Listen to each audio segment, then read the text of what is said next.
What memory do you have of your first kiss? Please describe in great detail. What is going on? What are these questions? Hey internet, it's Jessica and welcome back to Your Dry Delight. So we're gonna continue on with Ritcher's little adventure through the speakeasy with Meyer, or Meyer. I don't know how to pronounce his name still, but regardless, we kind of got a job from him to work underground, you know, with the whole distillery thing and stuff like that. So maybe we can catch on to what is going on in his speakeasy, and maybe some like hints of like the other mobs as well, because he wants a cake from the Italian mobs. But anyway, I don't think he really catched on to like Richter being an undercover cop, so that's good. I leave the speakeasy unsure whether Meyer pulled one over me, or if I actually pulled one over him. He's sure something, that Meyer. No one's ever really swept me into their pace so fast before. I can almost still feel the warmth of his breath on my skin. Wait, is he already crushing on this guy already? Just a drink talking. Just the drink. And with that poor attempt to reassure myself, I stuffed my hands into my pocket and began the sobering walk home. The gentle chirping of birds outside the window. The laughter of children on their way to school. The blinding sun. Why is our office so goddamn bright? Oh, my head. The things I do for this job, I swear. I sit in my chair sipping the morning coffee and trying to ignore this horrible hangover. My eyes drift to the clock. Leslie's even later than normal. I hope nothing's wrong. If he doesn't come in soon, maybe I should just leave a note and go nap in the car? And right on cue, good morning! As if I had summoned him by the bowels of the sunny hell, Leslie suddenly bursts into the office. In one hand, he's holding a stack of paperwork, and in the other, food? Is that a cake? Fresh from Frank's bakery. I tell ya, those fellows really nailed the whatever this is. Leslie reaches into the paper bag and grabs a piece of the happily stuffs it in his face, chewing away with relish. That's the exact same cake Meyer asked for last night, isn't it? Is this some kind of conspiracy? Is every man in Cleveland eating these cakes except me? Oh? Pausing, Leslie leans in to peer at my face, frowning gently. You look a little under the weather, Richter. Your hair's all messy too, and I haven't even gotten my hands on it yet. Wait, don't tell me. No, you're not hungover, are you? Richter, you naughty boy. Listen, boss, could we just get to our reports? Changing the subject, I see. Absolutely shameless. Can't we be like, hey, when you go to the bakery tomorrow, you want to grab me a slice? Because I want to try that cake and then we can just give it to Meyer. Leslie, who seems to think my hangover is the funniest thing in the world, chuckles all the way over to his office chair. Yeah, laugh it out of your system while I sit here, hoping for a spontaneous eclipse. I'll let you start off then, my little partying partner. What did you find out last night? In between shots, that is. Well, from what I heard, it sounds like the Italians are running the speakeasy, or even most of the liquor business. If I had to guess, it's either the big street gangs or the Jewish mafia. The Jewish mafia? It is.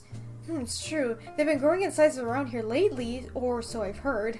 What makes you think it's them, though? I heard a couple of fellas talking about an Italian mafia as a competition, so it can't be them. After that, the man I drank with, he was Jewish, and I have a pretty strong feeling he's some kind of mobster. Oh, tell me more.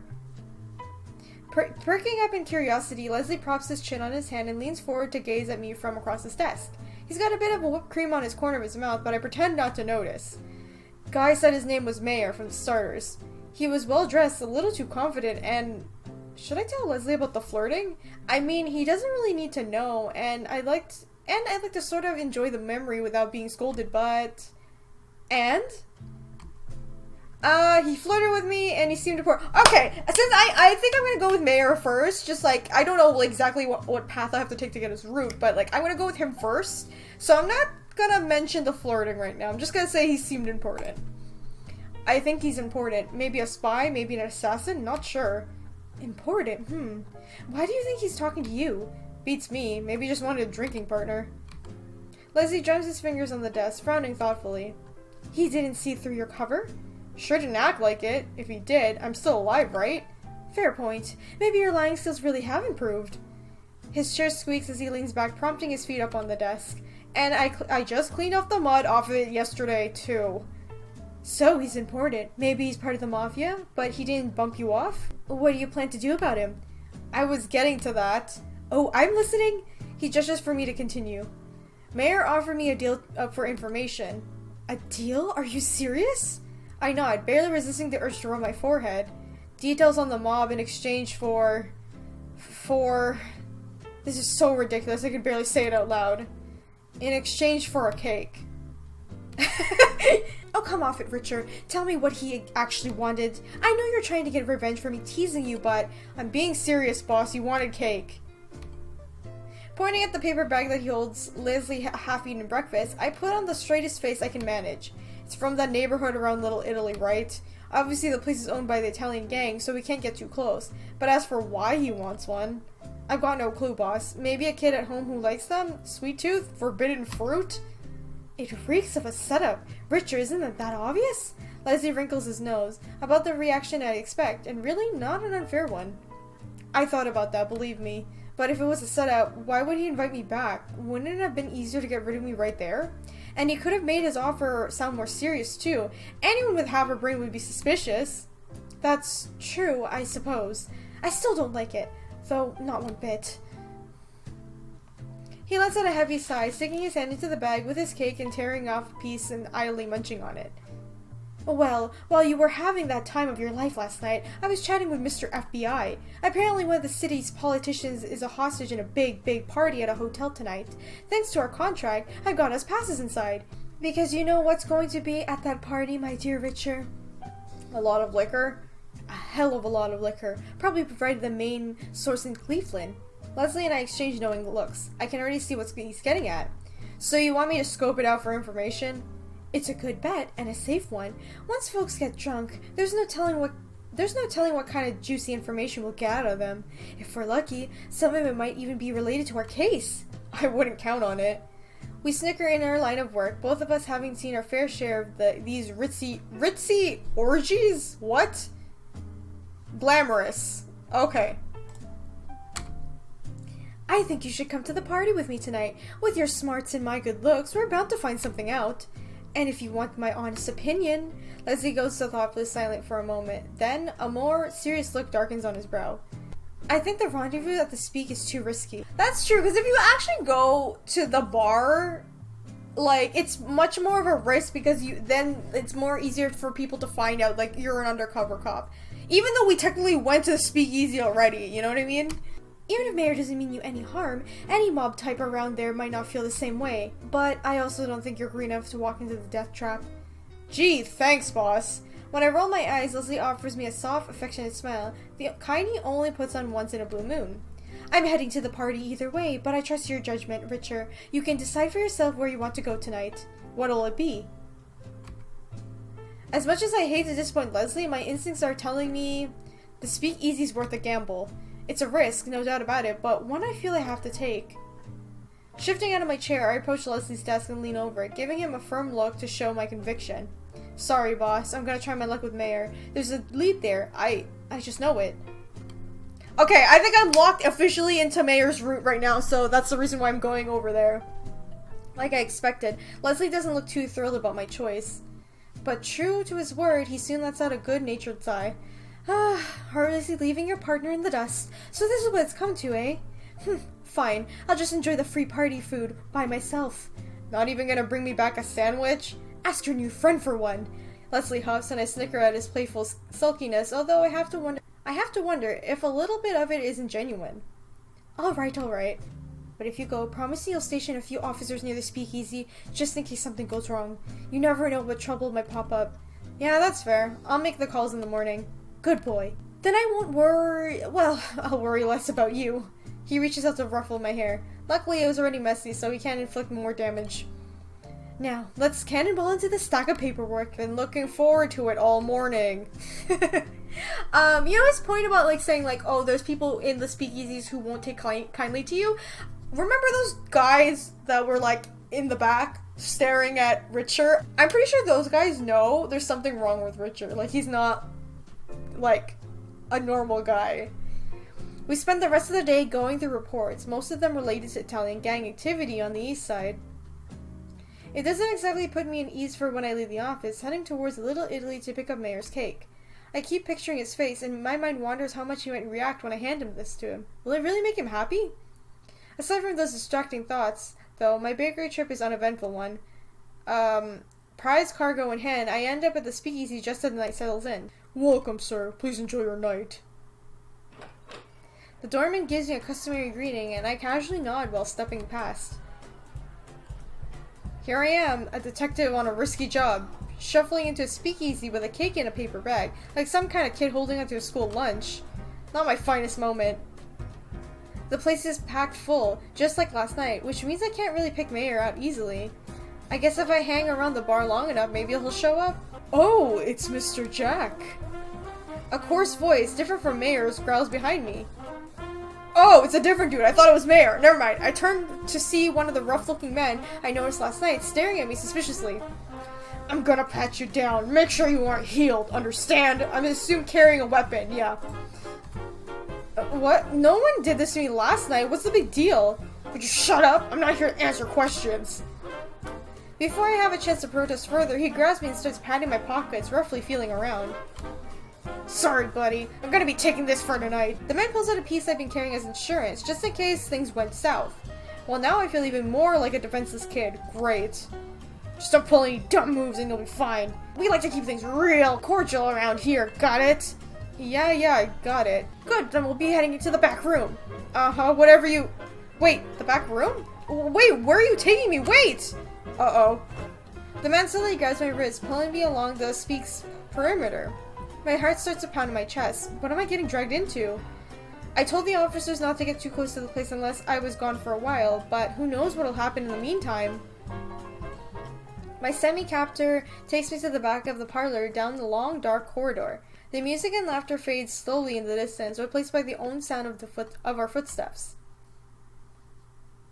Finally, we reach a large black door, and the man knocks firmly on it several times. Come in. The door opens in the warmly lit, spacious parlor. Not exactly scary, dank room I'd be expecting. And there in the middle of the lush couch sits a familiar tall man. Mr. Eastman, your friend's here. Yes, I can see that. Thank you for bringing him in. Make sure no one intrudes on us, if you'd be so kind. Yes, sir. With a polite nod, the other man departs, closing the door behind him with a soft click. Once he's gone, Meyer and I stare at each other for a few seconds in silence. I can only think that this dramatic reintroduction was deliberate. He knows I can read subtext. Yeah, he's trying to, say, don't mess with me, because, you'll get hit. Well, I brought your cake. I lift the bag in my hand and shake a little, laughing nervously. Oh, I knew I could count on you. A pleased smile slowly spreads over his lips, and the sight makes me relax a little. He pats the couch beside him, and I don't exactly feel like I'm in a position to refuse. I approach and tentatively lower myself down, sinking into the soft cushions. Why, you're stiff as a sheet of glass. What's wrong, Jack? Your secretary back there wasn't exactly the most gentle of fellas. My apologies. They're used to dealing with coarser individuals than you. You see, and I first attempted to use kid gloves. What? Kid gloves with something or someone means to treat delicate or carefully. It's not that, I just wasn't quite expecting all of this. All of this? You mean a nice back room in the speakeasy? Meyer gives me a faux innocent look. Right, that's obviously what I was referring to. Anyway, here, your prize. I hope it didn't get smushed when your lackey was jostling me around. I offer Meyer the bag of cake, and his eyes lit up when he takes it from my hands. Wonderful, I can smell it already. Whoa, what is this? My rabbi used to say, but I like to pretend it doesn't apply to cakes. Okay. A German phrase that translates to, it is hard to eat a stranger's bread, purportedly used by Jews in St. Louis, Missouri as of 1920. Okay. So it's German. Okay. He gazes longingly at the bag for a moment, then sits down to one side. A smile finds its way onto my lips before I even realize it. The way he likes sweets so much really reminds me of Leslie. Oh, I forgot. I have something for you, Jack. Meyer leans around the edge of the sofa, grunting softly, before straining back with a bottle in hand. It's full of golden liquor, but I don't recognize the label. You wanted something a little sweeter, right? You remembered? I have an excellent memory, especially when it comes to people who catch my interest. He takes a glass from the table beside him and starts to pour me a drink, humming softly. I notice that he's already got a half-empty cup of coffee for himself, black as the night. This is Silvovitz? I'm sorry. And I've never sampled it myself, but one of my men swears by it. I prefer to take my sweets in something of a different fashion, though. Meyer's hands me the glass, letting his fingers brush against mine for a moment longer than necessary. Is he just, like, flirting with Ritcher to make him, like, drop his guard and, like, reveal, like, hey, I'm a cop, you know what I mean? Thanks, you're quite the host. You expect anything less? He turns a little bit on the sofa, propping one elbow against the back so he can gaze at me head on. Feeling slightly embarrassed under his gaze, I take a curious sip of the drink. Damn, it goes on so easy. Good enough that I can see why you're not serving it out there. A man has to make a living, unfortunately. Buying and transporting high-quality goods is expensive, not to mention risky. I prefer to serve good liquor over the common swill, but it's not quite feasible yet. He paused for a thoughtful moment, though his eyes flicked back to my face soon after. Well, about that information I owe you, assuming you're still interested in work. As I nurse my drink, Meyer begins to describe the main mafia figures in the city, along with the various rackets to keep, in great detail. Combined with everything else I've seen tonight, I think I've confirmed my suspicions. He's near the top of the underworld food chain in Cleveland. He's not even trying to hide it. In fact, I think he's just playing a game with me, seeing how far we can get before this has one of us state the obvious. Yeah, that's what I think. He doesn't seem like a dumb guy, you know? Like, why would he just openly be like, get me cake and then I'll give you all this information? Knowing that, you would think I'd be incredibly uncomfortable right now, but for whatever reason, being around Meyer puts me completely at ease. Maybe it's his disarming casual mannerisms or the soft and smooth way he speaks. There's nothing aggressive or thug-like about him. He's perfectly composed. Occasionally, he shifts on the sofa beside me, brushing my leg with his own in a way that I can't possibly be an accident. Can't tell what's going on behind his twinkling green eyes, but there's something playfully devious about the glances he's giving me. He's flirting. And I think that would make our trade just even, no? He finishes his thought description with an impish wink, taking a sip of his coffee. You sure are familiar with all the gang activity here, aren't you? I'd almost think you're in control of some of it yourself. Why, I'm not sure what would lead you to such an outrageous conclusion. Instead of looking offended, though, Meyer presses a little closer, his smirk suddenly growing mischievous. After all, it's rather rash to assume things about people you don't particularly know well. Don't you agree, Ritcher? What did I say? He's not stupid, he knew! How do you... He smugly lifts the cake bag, rustling it before my face. Your name is on the label. A mistake I wouldn't expect from you, if you pardon my rudeness. Were you distracted at the time you purchased it? I'm not about to mention how I was daydreaming about him when I brought the cake. I think I'd rather just let my professional pride take the fall.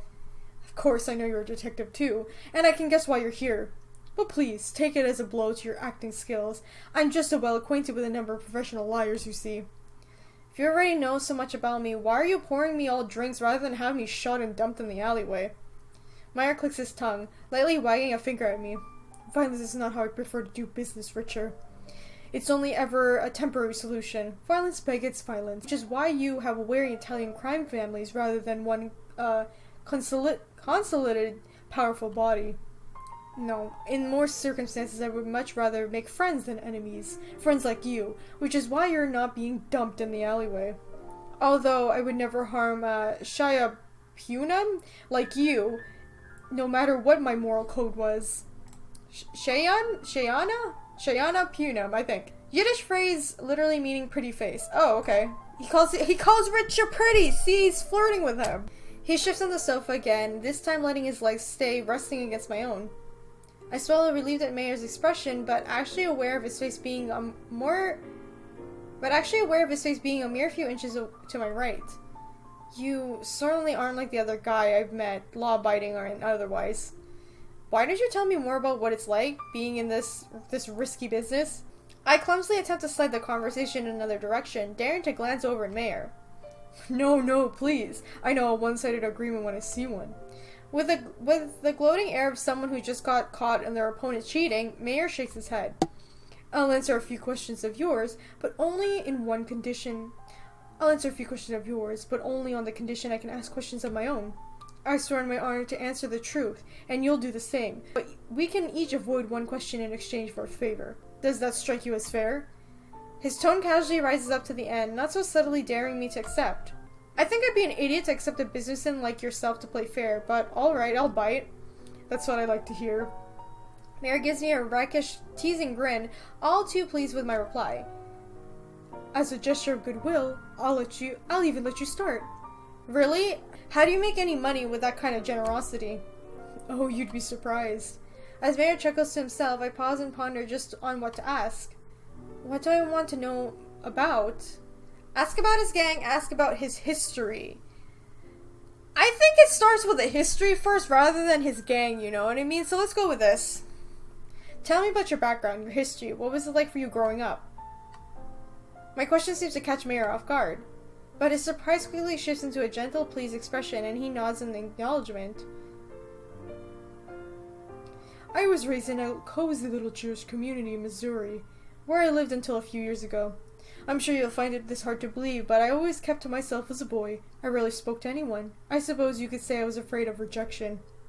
Our rabbi was my closest friend. We ate corned beef sandwiches and talked about baseball on the weekends. Looking back now, I think he's just really lonely as I was. He chuckled softly, gaze flicking down to the coffee table and lingering on his cup. I can't imagine Meyer ever being withdrawn. I guess he didn't develop his charisma until later. Several days after my bar mitzvah, a few boys who I'd never seen before approached me on the streets. Meyer, they said, you're a tall, strong guy. Why the hell are you playing with the rabbi instead of making money? I realized I didn't have much of an answer. We informed a merry little crew. It was enjoyable to have that kind of attention from my peers, and my desire to fit in was why I began doing jobs with them.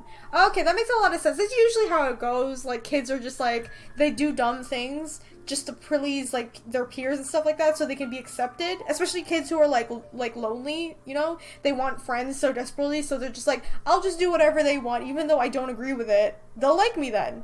I was like that when I was a kid, so I understand. Eventually, my name garnered a certain reputation. The association grew, people started looking up to me, and somehow I ended up on the top of it all.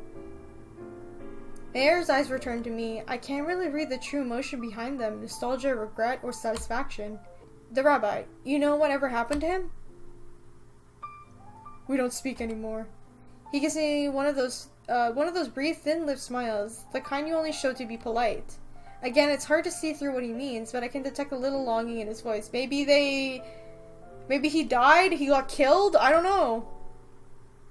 Like, because of his gang? You know? I'd always separate mobsters from real people in my head. Like, you were all just monsters who lost your humanity. But listening to you talk, I guess it makes me realize how we're not so different after all. I twirl my glass between my fingers, unsure if that acknowledgement makes me more happy or grim. Meyer studies my silence for a little while. It's not an awkward silence, though it's just a thoughtful one. Well, your turn. For a question, you have one? Oh, I have many. When the silence finally breaks, Meyer gives me a worried grin, his eyes momentarily flicking down to my mouth. Excuse me, why his mouth? Yeah, I'm listening. Alright, what's your greatest fear? My greatest fear? He nods, watching me expectantly. No immediate answer pops in my head, so I mull over the question for a moment. My greatest fear, something that would keep me from sleeping at night. Hurting innocent people. Oh. I nod, forcing a brief awkward smile as I take another sip of my drink. Meyer doesn't add anything further, though. Is he waiting for me to elaborate? I just think that it's my duty, well, the duty of everyone in law enforcement to make sure Americans are safe and happy. That's why we exist. It's not just a job you do for money, it's a job that lets you go home feeling better about the world, even if it's just a little bit. Meyer tilts his head a little to the side, eyes glimmering at me. Then, his hand squeezes onto my shoulder, resting there gently for a few seconds before squeezing it. He's very touchy-feely, isn't he? Very admirable, Richter. Although, I have to wonder just where Volstead fits into that. He trails off curiously. Is he trying to lead me somewhere with that vague comment? It's your turn, isn't it? Why don't you ask me something lighthearted? I don't mind if you get more personal. What the the hell? He leans in a little more, and still lingering on my shoulder. I can smell his light cologne and the subtle earthy scent of coffee.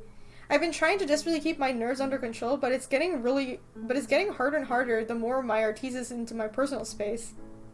Ask if he has a lover, ask what his favorite activity Hey, do you have a boyfriend? Do you have a lover? A wife? You must, right? Being that cats meow and all. No. Meyer's responds casually, offers a little shrug when I shoot a glance over at him. Is it my imagination, or does he look incredibly smug right now?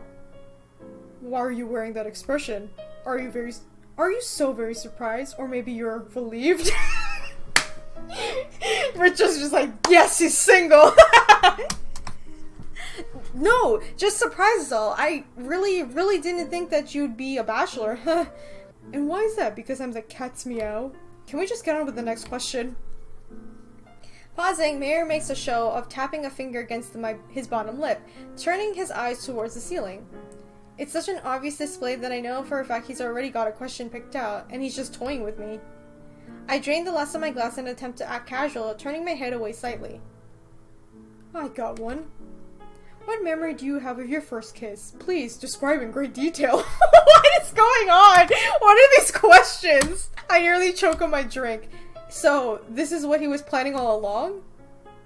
I'm listening very attentively.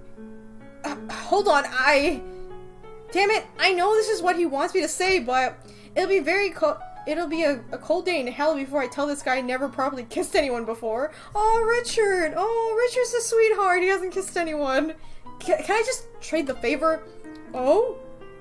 Don't feign surprise, you bastard. In that case, I suppose I'll take you up on the favor right now.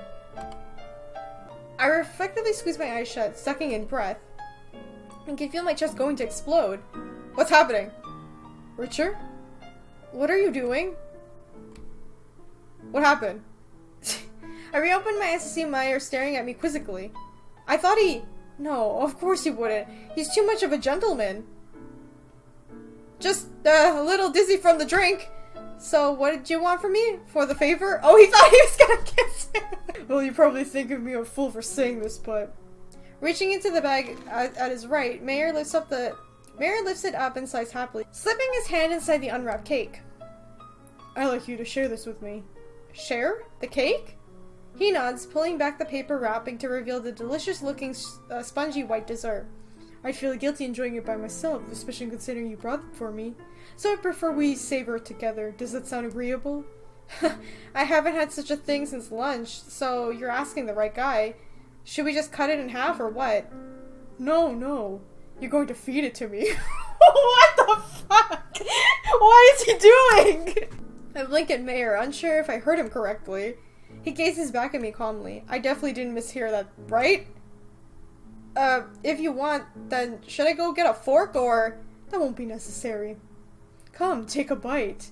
Meyer offers the cake to me, along with a daring raise of his eyebrow. I feel like I just walked into a trap, but I knew that from the beginning, didn't I? And I came here all the same, because I wanted it to happen. I take a small bite of the cake, letting the fluffy sweetness rest on my tongue. Then, Meyer gently curls a finger under my chin, gradually closing the distance between us. His chest presses against mine, pinning me onto the back of the sofa. What's happening? There's no need to be embarrassed, Richter. He breathes those words against my cheek, pulling my jaw down ever so slightly to part my lips. What? What happened? What is this game right now? Slowly and delicately, he covers my mouth with his own. The sweet flavor mingles between our tongues, but my head feels so foggy that I can barely think about how it tastes. Meyer teases me with maddening light soft kisses, pulling back a little bit each time I press forward. He's really trying to provoke me, isn't he? Well, it's working. Jesus Christ! What happened? Oh, I'm so confused about this guy. Like, he knows we're a cop, but then he's just like, let's make out with this dude. I back down hard on his lower lip, exhaling a hot, impatient breath. Momentarily, his chest presses hard against mine. His kisses suddenly grow more aggressive, hard and deep, so intense that I have to gasp for air whenever I can. I pull his coat over his shoulders, gasping needily at his shirt, letting my hands wander all over his powerful body. Okay, alright. Just as his tongue starts to slip into my mouth, he pulls back again, this time breaking into a devilish grin. If I'd known that you'd be so eager, I would have done this a lot sooner. Are we going to spend the whole night talking or sharing more of that cake? Can't disappoint my favorite detective now, can I? It would be horrible if you clapped me in the shackles and brought me for interrogation after all. You would sound pretty excited about the idea, actually. And can you blame me? God damn it. Meyer swipes a finger through the cake icing, then presses it past my lips. I suckle on it with hesitation, lapping the sweetness off his fingertip, a faint moan leaking from my throat before I can contain it. What the hell, man? Richter. Meyer silently leans in for another kiss, trailing his fingers along my bottom lip. This time, he's the impatient one, his tongue pressing insistently against my lips, until I part them. I'm just confused with the fact that, like, this guy knows we're a cop, he's interrogating us, all of a sudden he's just like, let's make out with this guy, he's pretty cute. It greedily swirls in my mouth, tangling into my own tongue as Meyer presses me roughly against the couch. Like he can't get enough of me, and I can't get enough of him. I grasp his hips and keep pulling him forward, wanting more and more. As we trade eager white kisses, my mind hazily wanders towards a certain question. What am I really doing here? That's my question too. What are you doing? Am I trying to live out some detective seduced by monster fantasy? Or is it like Meyer said? Are we just two men outside the opposite profession, savoring each other's company? If Leslie could see me right now, I don't know what he'd think, or even if he find it excusable. But if I'm so easily turned away from my duties by a gangster, maybe I was never cut out for this line of work to begin with. One of Meyer's hands drift down to my chest, slipping around my waist to squeeze my hips. I normally wouldn't do this on a first date, especially since I'd like to give you a reason to come back. He heatedly murmurs a string of words in between breathless kisses, not giving me a moment to reply. But it doesn't feel he'll need too much convincing. His fingertips tease along my inner thigh, sending shivers from my head to toe. Just a little bit higher. A little higher! Get that D, boy! Oh, shit! A frantic knock at the door makes us both jerk apart. Meyer smooths back his hair and clothes, sitting back and clearing his throat. Come in! The door instantly flies open, and one of Meyer's men bolts inside. Mr. Eastman! Mr. Eastman, there's a bunch of cops sniffling through right outside the joint. I think something's about to go down if we don't stop them. Wait! Those are my guys. Safety precaution. I jump up in front of the sofa, inwardly kicking myself. Damn it, I should have told him to go home early. I lost track of time and shit, there's no excuse. It's alright, Ritcher. Meyer's gentle voice calls out to me reassuringly. Go put your men at ease. Maybe by some grand stroke of fate, you'll end up here again tomorrow and we can resume our talk. He puts on one of the wickedly innocent smiles, winking at me. Thanks. I hope I can see you soon. You doubtlessly will. With a hasty nod, I turn and follow the other men to the door, smoothing back my own ruffled hair. Lucky for me, those officers probably aren't being paid enough to ask many questions. Oh, and Ritcher? He calls out to me just as I'm about to cross the threshold, and I glance back to him. Don't forget what your real duty is, Good night. Okay, guys, I'm gonna end this episode of Your Dry Delight here. Damn, that got, like, all of a sudden, like, jumping into it. You know what I mean? I really didn't expect that to happen so quickly, but there you go. I guess in a position of Meyer, he's a very powerful dude, so he can convince anyone to do whatever, but it's more specifically like what Ritcher's doing. But then again, I have to remember he's still like a rookie detective, so he's still making a lot of mistakes, revealing his name and the fact that, like, you know, he forgot to call up his men and stuff like that. But I don't know exactly what Meyer's trying to get at with Ritcher, because he's kind of hard to read if you think about it. But definitely trying to use him, trying to gain intel on like what he can do to avoid, you know, getting arrested and stuff like that and continue his production. I think that's what he's going to use Ritcher for. But anyway, if you guys enjoyed this video, remember to leave a like. Let me know in the comments what you think. That was exciting. And be sure to subscribe and hit the bell button so you know when I upload the next episode for Your Dry Delight. Thank you guys for watching, and I'll see you guys in the next video. Bye! Yes, you do! Damn it! And sometimes that brings people together in a not so cute way. Here are 6 terribly awkward romances in video games. Number 6. Cole and Elsa.